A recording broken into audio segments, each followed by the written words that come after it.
Greetings, folks. Jim McCune here. Well, here it is, the holiday season, and we're finishing up 2014, getting ready to start 2015. I'm sitting here in Florida by my pool and reflecting on some things, and I thought I would just take about 10 minutes and go over some things that might be helpful to you, some keys to a better future in 2015 for you and for me. One of the things you always want to remember is don't compare your life or your business to others. However bad a situation is, it will change.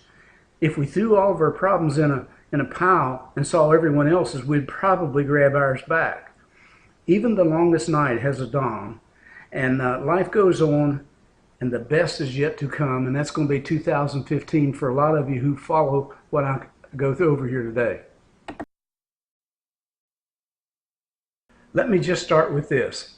We're the sum total of our own thoughts. If we think in negative terms, we will achieve negative results. But if we think in positive terms, we will achieve positive results.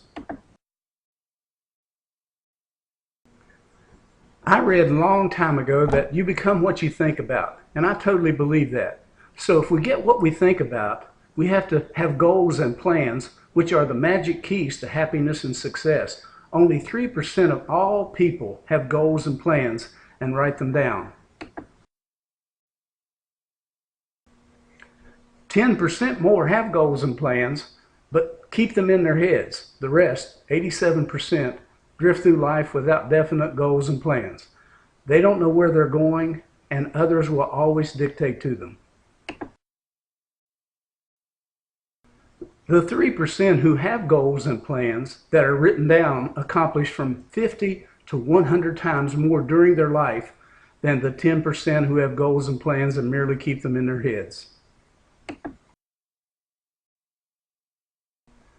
These statistics alone should motivate us to set definite personal goals, establish a plan of action for their fulfillment, and then commit both our goals and plans to writing. So it's really sad that that's 97% of the people who do not write their goals down and establish a plan for fulfilling those goals. There are 4 basic reasons that people don't set goals and establish plans. Number 1, they don't know how. They certainly aren't taught in high school or college how to do that. It's really sad. Number 2, it's too much trouble. You say, hey, you know, it's the end of the year. It's football season.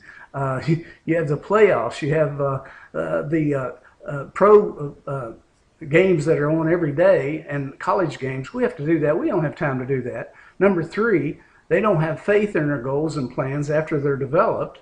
And number 4, they begin on a long-range basis, and this prevents them from seeing the immediate results, so they become discouraged.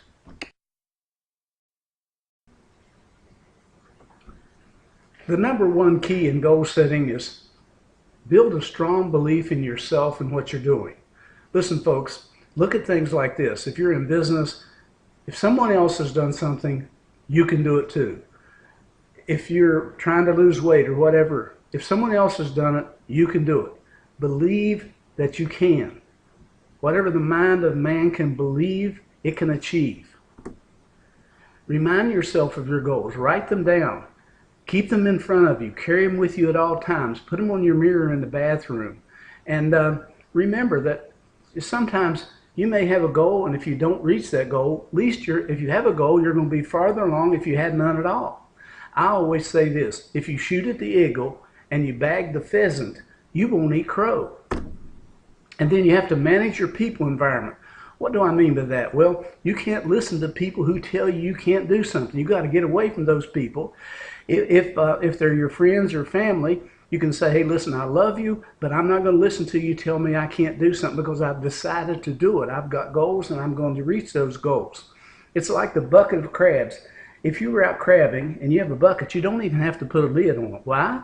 Because when one crab starts to climb out, the others will pull him back, and it just goes consistently like that. That's the way it is sometimes with your friends and family people. So you have to manage your people environment. And the third thing here is to build on little successes and celebrate them. Listen, if you achieve a goal in your business, it may be just bring some people in your business to a certain level. Celebrate that success. It may be losing some weight, whatever it might be. It doesn't make any difference, folks. This is for anyone.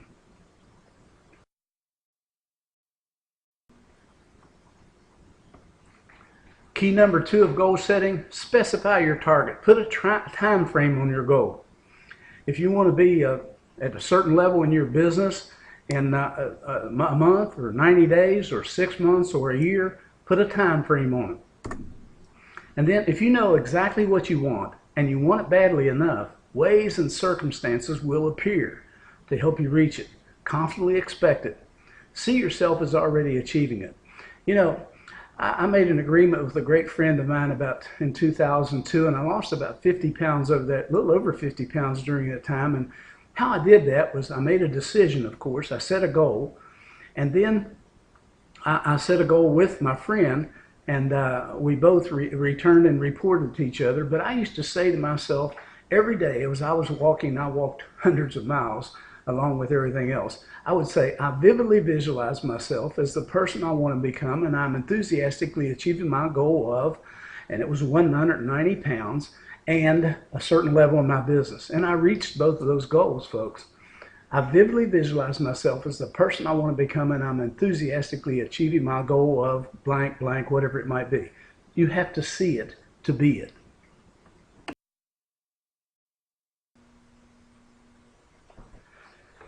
Key number 3, map out your plan. Begin with the end in mind. See yourself already there, as I told you. Now, a lot of people say, plan your work, work your plan. I don't agree with that. I think there's more to it. I think you have to plan your plan. Then you plan your work, and then you work your plan, and then you return to report to whomever. It might be to yourself.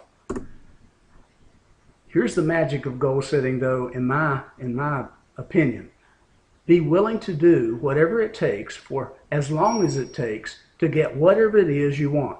Remember that persistence and determination are omnipotent.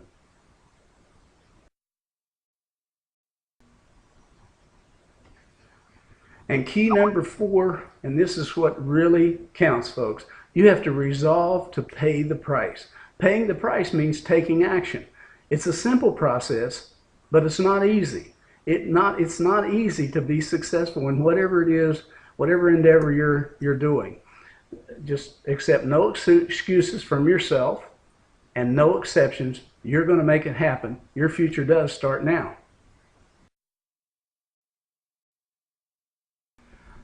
I talked to so many people, and they just sit around worrying about, well, are they going to be able to do it, or should I start now, or should I start later, or should I take time to do whatever it is I want to do?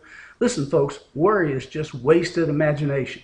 The first step towards your next success in business or in life is taken when you refuse to be a captive of the environment in which you now find yourself. It's not your present circumstances that count, but the circumstances you make up your mind to achieve. The only limit to your accomplishment is you. I spoke to a large business group up in Roanoke, Virginia here a couple of weeks ago, and I used this in my presentation. It's something that I wrote down a long time ago, and I've tried to live by it. Your life today is the result of your attitude and the choices you have made in the past. Your life tomorrow will be the result of your attitude and the choices you make today. You see, our greatest power is the power to choose. God gave us the gift of free agency while we're here on this earth. Always choose to do the right thing, no matter what, because honest, intelligent effort is always rewarded.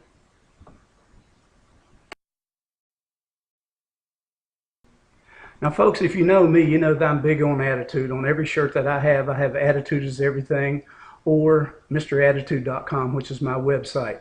It's really ironic that one of the few things in this life over which we have total control is our own attitude, and yet most of us live our entire life behaving as though we had no control whatsoever. By our attitude, we decide to try or to give up. By our attitude, we blame ourselves for our failure, or we foolishly blame others. Our attitude determines whether we tell the truth or lie, act or procrastinate, advance or recede. And by our own attitude, we and we alone actually decide whether to succeed or to fail. Sometimes people will say, yeah, well, that's easy for you to say, or that's easy for other people to be successful, or whatever. But here's what I've found. All successful people have all the same hassles, obstacles, and disappointing frustrations that everyone else has. Yet, they continue to persist, do the job, and in many cases, they make it look easy. We all must suffer from two pains, the pain of discipline or the pain of regret. The difference is discipline weighs ounces and regret weighs tons.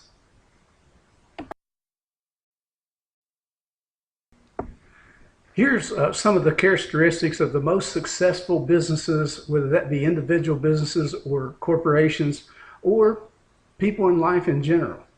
Number one is they have the discipline to do what they say they're going to do and the ability to discipline their disappointments.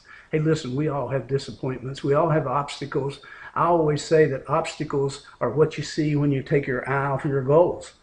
And number two, they have the creativity to find a way to do it. They go around, over, whatever they dig, what tunnel under, whatever they have to do to get it done. And number three, the patience, persistence, and power to make it happen.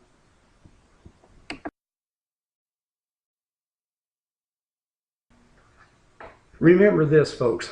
Our lives are improved and transformed by making simple decisions to act. You can't change your destination overnight, but you can change your direction overnight just by making the decision. Remember that yesterday is history. Today is a gift. That's why they call it the present.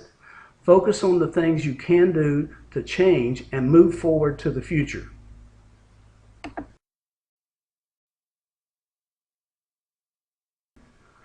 So folks, if you'll sit down and write your goals out, think them out, write them down, lay out a plan the work that's going to make it happen, and then work your plan. And if you make these decisions with character, and character is defined as the ability to carry out a decision long after the emotion of making the decision is passed. I heard my good friend Frank L. Vandersloot say that one time, and I wrote it down and I've used it ever since then. I thank you for taking a few minutes to listen to this. Hopefully it's been helpful to you. If it is, you can share it with other people, anybody you want to.